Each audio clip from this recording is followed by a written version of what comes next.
September 1944, the Wolf's Lair, East Prussia. A courier enters the operations room carrying the daily situation report. General Alfred Jodl accepts the document, reads through it once, then reads it a second time more slowly. He places it carefully on the table without uttering a word. The 5th Panzer Army, Germany's last strategic reserve in the Western Theater, has ceased to exist as a coherent fighting force. Not destroyed in a single climactic battle, but disintegrated across 3 days of continuous, relentless engagement with Patton's Third Army near Arracourt. 62 tanks lost in the first 18 hours alone. Command structure collapsed entirely. Divisions scattered across the countryside. This wasn't a tactical setback that could be absorbed and compensated for. This was the end of Germany's ability to conduct mobile defense in Western Europe. And every officer in that room understood exactly what it meant. There would be no more counteroffensives, no more strategic reserves held back for the decisive moment, no more armies waiting to exploit Allied weaknesses. Germany had just played its last operational card, and Patton had destroyed it before it could even deploy properly. The 5th Panzer Army represented the culmination of months of desperate, intensive effort by German High Command to create one final mobile reserve capable of conducting offensive operations in the West. Throughout the summer of 1944, as the situation in France deteriorated catastrophically following the Normandy breakout, OKW had been quietly pulling panzer divisions from other fronts wherever they could be spared, reconstituting damaged formations, hoarding the severely limited production of new tanks. The goal was assembling a force powerful enough to launch a counteroffensive that might stabilize the collapsing Western Front. By early September, the 5th Panzer Army comprised approximately 150 operational tanks, including the newest Panther and Tiger variants, supported by infantry divisions and artillery. By the degraded standards of late 1944, when Germany's industrial capacity was crumbling under Allied bombing, this represented a substantial force. More importantly, it represented virtually everything Germany could spare for the Western Theater. The Eastern Front was consuming divisions as fast as they could be deployed, grinding them down in brutal attritional warfare. Italy was a secondary priority, a backwater compared to the critical fronts. This was the reserve. There was nothing behind it. No second line, no reinforcements waiting in Germany proper. This was it. The operational plan called for the 5th Panzer Army to attack Third Army's extended supply lines near Nancy, cutting American communications and forcing a general withdrawal. German planners hoped desperately, that Patton's rapid advance had created vulnerabilities that a concentrated armored assault could exploit. If successful, the counteroffensive might buy precious time for constructing defensive positions along the German frontier. At minimum, it would demonstrate that Germany retained offensive capability and could impose costs on Allied advances. General Hasso von Manteuffel, commanding the 5th Panzer Army, understood the strategic significance of his force with absolute clarity. This wasn't just another tactical operation to be executed and assessed.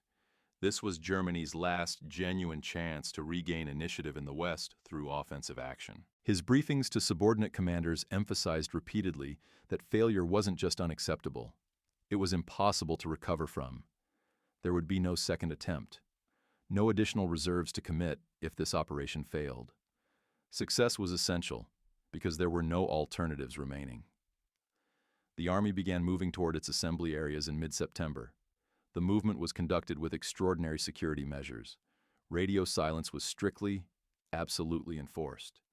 Units traveled primarily at night to avoid Allied air reconnaissance that dominated the skies. Assembly areas were dispersed and carefully camouflaged. German intelligence believed they had achieved tactical surprise. Patton's forces appeared focused on their own advance toward the Saar region, not on defensive preparations against counterattack. But achieving surprise and successfully exploiting it were entirely different challenges. The 5th Panzer Army was moving through territory that Allied air forces dominated completely and utterly. Any significant concentration of forces would be visible from the air and vulnerable to attack. The assembly process was taking longer than originally planned because units had to disperse and hide whenever aircraft appeared overhead. What should have taken 3 days was stretching into a week. The window for achieving surprise was closing even before the attack could begin. German commanders at Army group level were already expressing serious concerns about the operation's viability. Reports from the front indicated that American defensive positions were considerably stronger than intelligence had assessed. Third Army's supply situation, which German planners believed was stretched to the breaking point, appeared more robust than expected. Some commanders privately questioned whether the 5th Panzer Army was strong enough to achieve its objectives, even under favorable conditions. But the operation proceeded anyway because there was no alternative strategy available. No other cards to play. The attack began on September 19th near Arracourt, a small town that would become the focal point for Germany's last attempt at offensive operations in the West. Initial reports reaching OKW were cautiously optimistic. Panzer units had achieved some penetration of American forward positions. Surprise appeared partially achieved. Resistance was present, but not overwhelming. The first hours suggested the operation might accomplish at least some of its objectives. By midday, the character of the reports changed dramatically. American forces were responding with unexpected speed and coordination. Tank destroyer battalions were engaging German armor at extreme ranges with devastating accuracy. Artillery fire was precisely directed, suggesting excellent observation and communication. Most critically, Allied air power was arriving in overwhelming strength, despite weather conditions that German meteorologists had confidently predicted would limit air operations. The tactical situation deteriorated rapidly throughout the afternoon. German panzer companies that had advanced confidently in the morning were pinned down or destroyed by early evening. American Sherman tanks, operating in larger numbers than German intelligence had assessed, were exploiting gaps in German formations. The attack wasn't just stalling. It was being systematically dismantled by an opponent who appeared to have anticipated the assault and prepared specifically to counter it. The 5th Panzer Army's command structure began experiencing the communication breakdowns that typically preceded organizational collapse. Division commanders couldn't contact all their subordinate units. Corps headquarters was receiving contradictory reports about which positions were held and which had been abandoned. Radio traffic increased dramatically as units requested clarification, support, or permission to withdraw. The communication network was overloading at exactly the moment when coordination was most essential. By nightfall of September 19th, the situation reports reaching OKW painted a devastating picture. The 5th Panzer Army had lost approximately 1/3 of its operational tanks in a single day of fighting. Several battalion-sized formations were cut off and surrounded. The planned exploitation phase of the operation couldn't proceed because the breakthrough phase had failed completely. Von Manteuffel was reporting that continuing the offensive would likely result in complete destruction of his remaining forces. He was requesting permission to transition to defensive operations. The shock at OKW was palpable. According to accounts from officers present at evening briefings, this was supposed to be Germany's last strategic reserve, demonstrating its capability, proving it could still strike back. Instead, it had been roughly handled in a single day by forces it was meant to overwhelm. The carefully hoarded tanks, the meticulously assembled divisions, the months of preparation had achieved nothing except exposing Germany's remaining armored strength to destruction. Jodel's assessment, delivered to Hitler that evening, was grimly realistic. The counteroffensive had failed. The 5th Panzer Army had suffered losses it couldn't sustain if the operation continued. The only question remaining was whether to authorize immediate withdrawal to preserve remaining strength, or continue attacking in desperate hope of achieving something that might justify the losses already incurred. The strategic reserve was burning away in a single day, and Germany had nothing to replace it with. September 20th and 21st witnessed the systematic destruction of the 5th Panzer Army as an effective fighting force. The American response wasn't just defensive, wasn't just holding ground. Third Army launched immediate counterattacks that exploited every German weakness with ruthless efficiency. Tank units that had been carefully assembled over months were being destroyed in hours. The operation had transitioned from failed offensive to desperate defensive action to outright collapse. The reports reaching OKW during these days documented organizational death in real time. Division commanders reported losing contact with half their units. Tank strengths that had been 150 at the operation's start were now assessed at fewer than 40 operational vehicles. Infantry divisions supporting the panzer assault were scattered and unable to maintain coherent defensive lines. The Army's logistical system was breaking down as supply convoys were destroyed or forced to flee before reaching forward units. What made the collapse particularly devastating was its speed, its completeness. Military organizations typically degrade gradually under sustained pressure. The 5th Panzer Army was disintegrating in days, not weeks. The tempo of American operations, the precision of their responses, the overwhelming application of firepower, all created conditions where German units couldn't stabilize positions or conduct organized withdrawals. Units would attempt to establish defensive positions and find American forces already behind them, cutting them off. Withdrawal routes would be severed before retreating units could use them. German High Command watched helplessly as their last reserve evaporated before their eyes. There were no additional forces to commit, no cavalry arriving to save the situation. The Eastern Front couldn't spare units without risking collapse there. Other sectors in the West had no reserves to transfer. The 5th Panzer Army was dying, and Germany's strategic situation was dying with it. The operational flexibility that mobile reserves provided, the ability to respond to threats and exploit opportunities, was being permanently removed from Germany's strategic options. Von Manteuffel's final report from this period documented the magnitude of the disaster with brutal honesty. The 5th Panzer Army had effectively ceased to exist as an operational formation. Scattered units remained in various stages of retreat or encirclement, but the army as an organized force capable of conducting coordinated operations was gone. Total tank losses exceeded 100 vehicles. Several thousand soldiers were dead, wounded, or captured. The survivors were streaming east in disorder, no longer under effective command control. The psychological impact on German High Command was profound and devastating. This wasn't just another tactical defeat to be absorbed and adjusted to.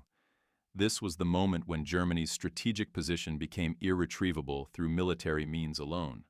Without mobile reserves, without offensive capability, Germany could only defend fixed positions and watch those positions be systematically reduced.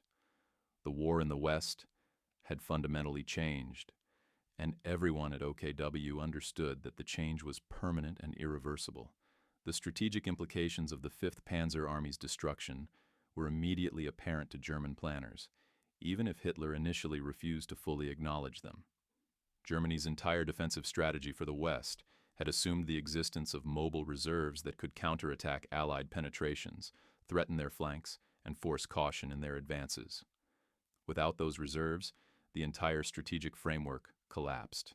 OKW staff officers began preparing detailed assessments of Germany's situation in the West, following the loss of the 5th Panzer Army. These assessments made grim reading. Allied forces could now advance with confidence that no significant counteroffensive capability existed to threaten their operations. German forces could defend specific positions, but couldn't prevent eventual Allied breakthrough because they lacked the means to respond to breakthroughs once they occurred. The defensive line would inevitably be rolled up sector by sector, with nothing available to restore it. The industrial and replacement situation made reconstituting the 5th Panzer Army impossible within any militarily relevant time frame. Tank production was declining steadily under Allied bombing. Trained crews were irreplaceable at current loss rates. The industrial capacity and training infrastructure required to build a new Panzer Army no longer existed. What had been destroyed at Arracourt couldn't be rebuilt. The loss was permanent. Several senior commanders privately expressed opinions that the war in the West was now militarily unwinnable. With no mobile reserves and no prospect of creating new ones, Germany could only delay inevitable defeat. The question was no longer whether Allied forces would reach Germany's borders, but when and how much additional destruction would occur before the inevitable conclusion. These assessments were not defeatism, but realistic evaluation of military capabilities and strategic possibilities. Hitler's reaction to these assessments was to reject them outright and demand new offensives be planned using forces that existed primarily on paper. He insisted that will and determination could compensate for material deficiencies. He blamed commanders for lack of aggressive spirit, rather than acknowledging that Germany simply lacked the military means to conduct offensive operations. The gap between Hitler's demands and Germany's actual capabilities was growing into an unbridgeable chasm. The Ardennes offensive, planned in autumn 1944, would represent one final attempt to demonstrate offensive capability in the West.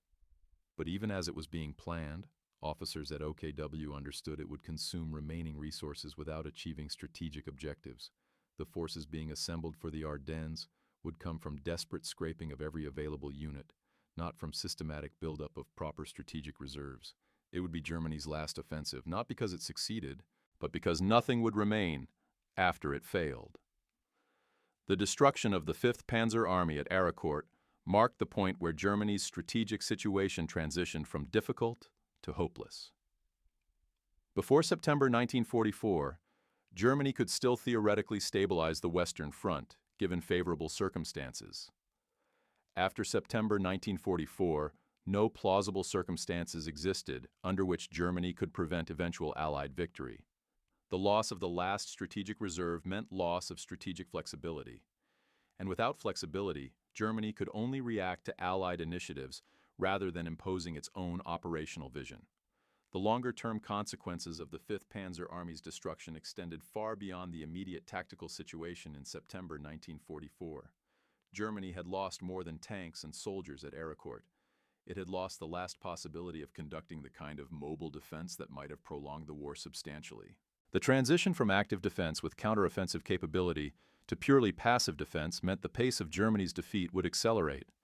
OKW's strategic planning after September became increasingly disconnected from military reality. Plans were developed for operations that required forces Germany didn't possess. Defensive lines were designated on maps that couldn't be adequately manned.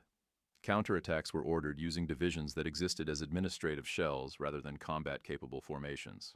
The gap between planning and capability revealed how completely the 5th Panzer Army's loss had undermined Germany's strategic position. The psychological impact on German military leadership was corrosive, eating away at confidence. Officers who had spent entire careers believing in German tactical and operational superiority were confronting the reality that Germany could no longer conduct the kind of warfare it had pioneered. The mobile operations, the armored exploitation, the aggressive counterattacks that had defined German military doctrine were no longer possible. Germany was reduced to static defense, exactly the kind of warfare it had always viewed as operationally bankrupt. Allied commanders recognized immediately that something fundamental had changed in German capabilities. After Arracourt, Third Army's intelligence assessments noted the absence of significant armored reserves in subsequent operations. Planning assumptions shifted from anticipating German counteroffensives to expecting only local defensive reactions. The operational environment had changed because Germany no longer possessed the forces necessary to threaten Allied advances. This recognition accelerated Allied operational tempo and increased the risks commanders were willing to accept. The industrial dimension was equally devastating. The tanks destroyed at Arracourt represented a significant fraction of Germany's total armored strength in the West. Replacing them was impossible, given production rates and allocation priorities. The Tiger and Panther tanks lost in September couldn't be replaced in 1944. Germany's armored strength would continue declining throughout the remaining months of the war, ensuring that even if forces for new offensives could be assembled, they would be weaker than what had been destroyed at Arracourt. For historians examining Germany's defeat, the destruction of the 5th Panzer Army represents one of the decisive moments when Germany's military situation became irretrievable. Other defeats were larger in scale. Other battles involved more forces, but few single engagements so completely removed Germany's capacity to influence the war's trajectory through military operations. After Arracourt, Germany could still fight, could still defend, could still inflict casualties, but it couldn't win. Couldn't stabilize the front, couldn't force the kind of operational stalemate that might have created political opportunities for negotiated settlement.